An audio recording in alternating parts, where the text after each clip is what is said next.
Tens of millions of years ago, an apex predator resembling a giant crocodile stalked the humid freshwater floodplains of southern Patagonia, measuring up to 11.5 feet 3.5 meters long and weighing about 550 pounds to 150 kilograms. It ate whatever it could catch, including some dinosaurs. Now researchers have unearthed the skeleton of that ferocious reptile, an animal whose diet was at least 70% meat. The discovery sheds light on a largely unknown period of ancient history and fills a gap in the scientific understanding of a terrifying beast. For our carnivorous croc, life was good.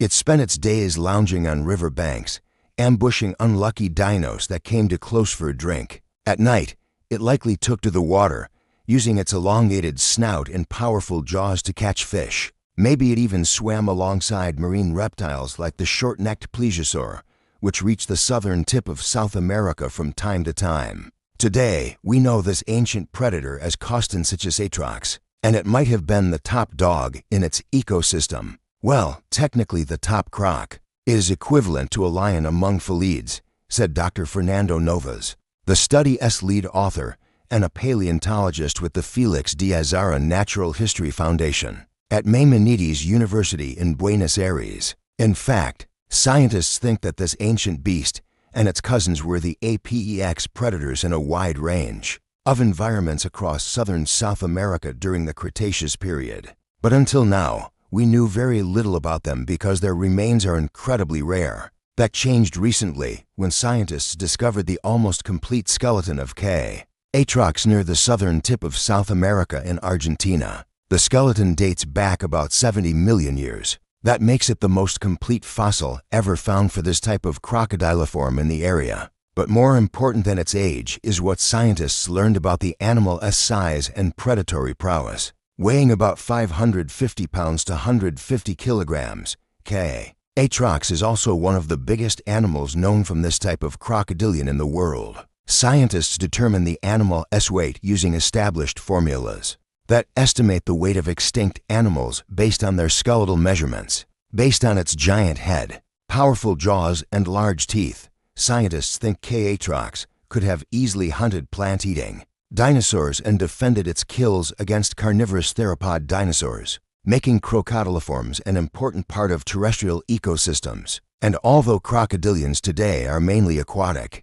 this creature and its relatives were mostly terrestrial hunters, preferring to lounge on land rather than in water. Their skulls were adapted for catching and crushing prey. Their teeth were sharp for grabbing and slicing up flesh. As far as we can tell, there were no plants anywhere in their diet. They were hypercarnivores, the equivalent of today's big cats, wolves, and human beings. Novas said. To be clear, Costensichus isn't completely new to science. It was actually identified in 1982 by a paleontologist who was studying rocks in Patagonia. But at the time, all he had to go on was a few teeth and some fragments of the animal's lower jaw. He named it anyway, but without much context or explanation. And because those few fossils weren't enough to reconstruct the entire animal, subsequent fossil finds didn't get properly attributed to this new species. It was sort of lost in the literature, said co-author Dr. Matt Lamina, a paleontologist and the curator of vertebrate paleontology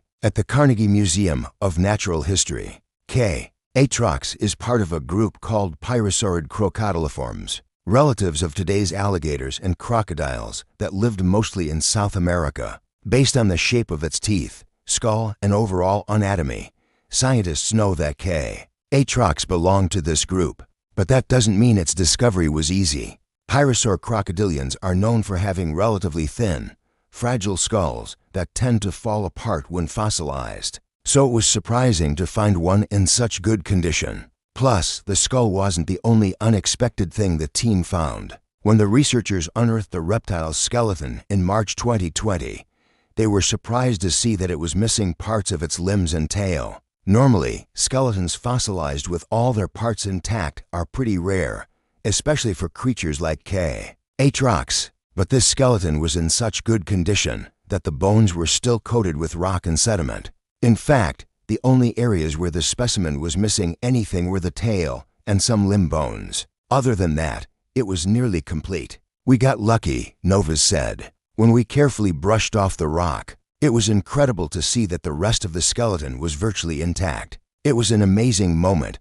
After carefully cleaning the rock away and identifying the bones, the team could start piecing together the story of this prehistoric beast. And the more they learned about Atrox, the more they realized just how significant their discovery was. The skeleton was so well preserved that its teeth still bore a coating of enamel, something that hasn't been seen in a crocodilian fossil before. Enamel is usually the first part of a tooth to wear down, so seeing it around preserves in a fossil is extraordinary. Scientists think this happened because Atrox died young. Its teeth were probably worn smooth if it had lived longer. The team was also able to determine the age and sex of the individual. By looking at the structure of its bones, scientists can tell an animal's age when it was alive by looking at the chemical makeup of its bones, and they can tell its sex by looking at the shape of its head and pelvis. Unfortunately, the fossil is too young to tell whether it was male or female, but based on the pattern of growth rings in its bones, it lived to be between 22 and 29 years old when it died. Not only is Atrox one of the most complete specimens of its type ever found, it's also the only one from this far south. And that adds another layer to the story because it helps us understand how this group of crocodilians lived in a wide range of environments. It greatly expands the known range of this kind of crocodilian in both space and time, Novas said. Crocodilians like Atrox were thought to be restricted to warm and dry regions in Brazil and northern Patagonia. But now that we know they were living in temperate environments, too, the picture is changing. Our view of these ancient beasts is becoming more complex and nuanced. There seems to be many more things to discover about these crocodilians, their diversity, distribution, behavior, and ecology, Novas said. We hope that more discoveries will bring more secrets to light in the near future. Still, there are a lot of things scientists don't know about Atrox and its relatives. For one, they don't know what exactly drove their evolution. Most of the crocodilians we find in the fossil record were small, generalist feeders, meaning they ate whatever was available in their environment. But this group diverged from that trend and became super specialized hypercarnivores. Scientists also don't know if they were social creatures that hunted in groups or lone wolves that preferred to hunt alone. These are the kinds of questions that scientists hope to answer as they continue to study Atrox and its relatives. In the meantime, though, they're just happy to have found one of these magnificent beasts in such great condition. It is not every day that we get to learn about a new large carnivore. From the Cretaceous, said co-author Dr. Agustin Martinelli, a paleontologist at the National University of Comau. Finding Costensixus in such excellent condition was an exceptional event, and with more complete specimens like this one, we'll learn more about the relationships between early crocodilians, the dinosaurs that lived alongside them, and the ecosystems they inhabited.